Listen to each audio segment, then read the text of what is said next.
पर्वत प्रदेश में पावस। सुमित्रा नंदन पंत। पर्वत प्रदेश में पावस कविता का सार। प्रस्तुत कविता में कवि ने प्रकृति का बड़ा ही सजीव चित्रण किया है। उनकी कविता को पढ़कर घर की चार दीवारी के अंदर बैठा हुआ व्यक्ति भी किसी पर्वत की चोटी को महसूस कर सकता है।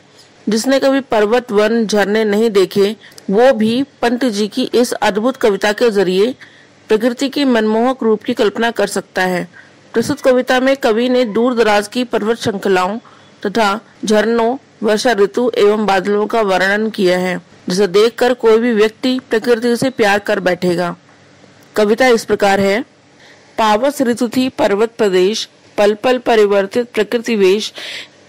मेखलाकार पर्वत अपार, अपने सहस्त्रदृग सुमन फाड़।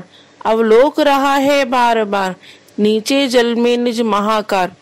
जिसके चरणों में पला ताल, दर्पण सा फैला है विशाल। गिरि का गौरव गाकर झरझर, मद में नस नस उत्तेजित कर। मोती की लड़ियों सी सुंदर, भरते हैं झाग भरे निर्झर। गिरिवर के उर से उठ उठ कर, उच्चाकांक्षाओं से तरवर। है झांक रहे नीरव नभ पर, अनिमेष अटल कुछ चिंता पर। उड़ गया अचानक लो भूधर, फड़का अपार पारद के पर।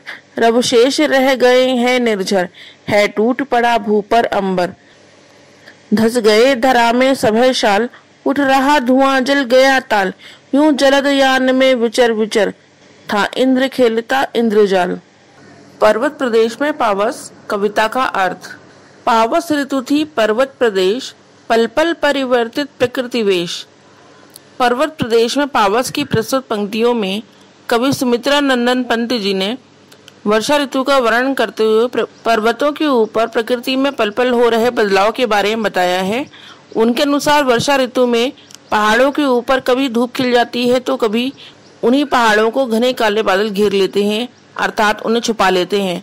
आश्चर्य की बात तो ये है कि ये सब होने में क्षण भर का समय भी नहीं लगता। मेखलाकार पर्वत अपने सहस्त्रदृग सुमन फाड़। अवलोक रहा है बार बार, नीचे जल में निज महाकार। जिसके चरणों में पला ताल, दर्पण सा फैला है विशाल। इन पंक्तियों में कवि ने पर्वत को एक करघनी, कमर में पहनने वाले गहने के रूप में बताया है। पर्वत पे खिले हुए हजारों फूल पर्वत के नेत्र की तरह लग रहे हैं। ठीक पर्वत के नीचे फैला तालाब किसी दर्पण का काम कर रहा है, जिसमें पर्वत अपनी पुष्प रूपी आंखों से अपना विशाल रूप निहार रहा है। गिरि का गौरव गाकर झरझर, मद में नस नस उत्तेजित कर। मोती की लड़ियों सी सुंदर, झरते हैं झाग भरे निर्झर। इन पंक्तियों में कवि ने किसी पर्वत से गिरते झरने की सुंदरता का बखान किया है। झरना उसमें से उठने वाले झाग के कारण मोतियों की लड़ी की भांति लग रहा है। उसे गिरने से पैदा होती कलकल की गूंज मानो ऐसी है जैसे झरना पर्वत का गुणगान कर रहा हो। गिरते हुए झरने की ध्वनि को सुनकर लेखक की नस नस में मानो ऊर्जा का संचार होने लगता है। गिरिवर के उर से उठ उठ कर, उच्च आकांक्षाओं से तरवर। है झांक रहे नीरव नभ पर, अनिमेष अटल कुछ चिंता पर। इन पंक्तियों में कवि ऊंचे पर्वत के ऊपर उगे हुए वृक्षों का वर्णन कर रहा है, जिन्हें देखकर कवि को ऐसा प्रतीत हो रहा है यह पेड़ पर्वत के हृदय से उगे हैं और सदैव ऊपर उठने की कामना से एकटक ऊपर आकाश की ओर देख रहे हैं। उनके ऊपर उठने की इच्छा कुछ प्रकार प्रतीत हो रही है कि वे अपने लक्ष्य को पाकर ही रहेंगे। उन्हें ऊपर उठने से कोई रोक नहीं सकता। साथ ही कवि को भी ऐसा प्रतीत हो रहा है मानो ये पेड़ किसी गहरी चिंता में डूबे हों। उड़ गया अचानक लो भूधर, फड़का अपार पारद के पर। रब शेष रह गए हैं निर्झर, है टूट पड़ा भू पर अंबर। अचानक बदलते इस मौसम में जब आकाश में बादल छा जाते हैं तो पर्वत भी ढक जाता है। इसीलिए कवि ने कहा है कि अचानक पर्वत अपने चमकीले पंख फड़फड़ाकर कहीं उड़ गया है।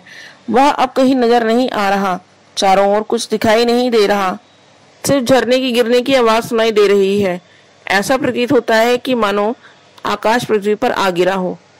धस गए धरा में सभय शाल, उठ रहा धुआं जल गया ताल। यूं जलद यान में बुचर बुचर, था इंद्र खेलता इंद्रजाल। सुमित्रा नंदन पंत की कविता में कवि कह रहे हैं कि घनघोर बारिश हो रही है।